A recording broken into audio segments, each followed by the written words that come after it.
Nothing is free. Nothing is easy. Easy means you have to think different. You have to do different. If John said this is right, you follow John. Why you? So you have to think. For example, early days in my company, when some ideas come to my desk, Jack, this is a great idea, and I look at everybody. Everybody say it is a good idea. I normally throw it into the rubbish because everybody say it is good. Then all the other people think of. If everybody say this is going to be very tough, I'm very interested in that tough question, and I pick up and say, how can we do in a different way? This is to be unique, to be different. I'm up here to say thank you to God for giving me this ability, for blessing me, for shaping me, for chastising me, for teaching me, for punishing me, for allowing me to be a vessel and touch people around the world.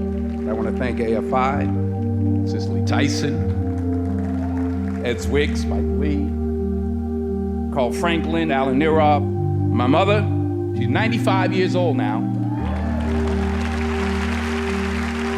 She's something else. She's tough.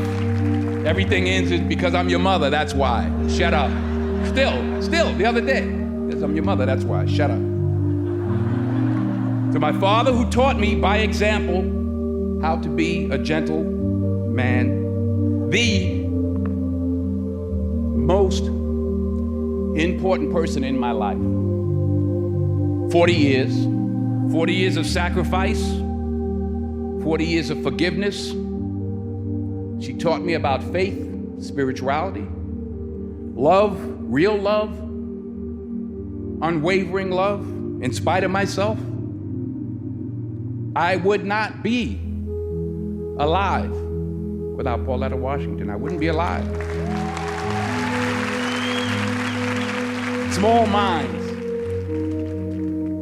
discuss other people, gossip.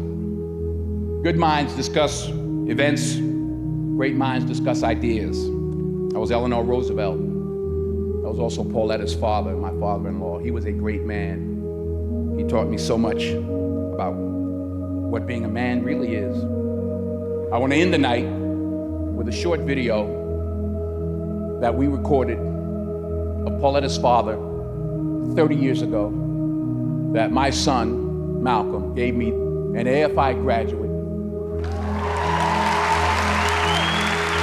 Just a short 30-second video, and this is what Pauletta's father had to say 30 years ago. We were put here for a reason.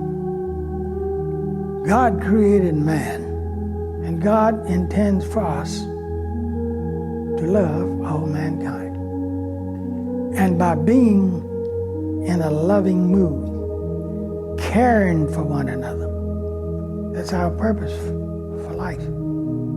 We should care for one another, and we should love one another.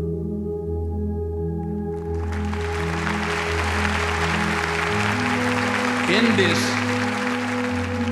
Twitter tweet, mean world that we've created for our children, the least we can do is consider what we've done and think about the young people, the future, and individually, collectively do the best we can to try and turn this thing around. I blame no one. I look in the mirror. On the other side of it, what an opportunity we have, because tomorrow's the first day of the rest of our lives. So what an opportunity we have to practice what he preached. What's the last thing you'd say to your daughter? Good question. I'd say try and find a man that reminds you of me. If you were gonna die tomorrow, what's the last thing you'd say to the world? Bravery probably got me in the mess I was in, but there is no world without bravery, and that death is coming for us all, And that if you try and avoid the fight and avoid being brave, hoping to save yourself and save your skin, you only buy more time. And you buy time in a world that you don't possibly want to live in. And I would just try and make it very clear to the world to never be discouraged from making the brave choice and doing what they believe is right, because the consequences for that are worth paying. Even if they're death, they're worth paying, because you'll be remembered as a hero. And we're all going to die in the end. Why would you want to die as an insignificant coward when you could die a little bit earlier and be remembered for eternity as a hero who did the right thing?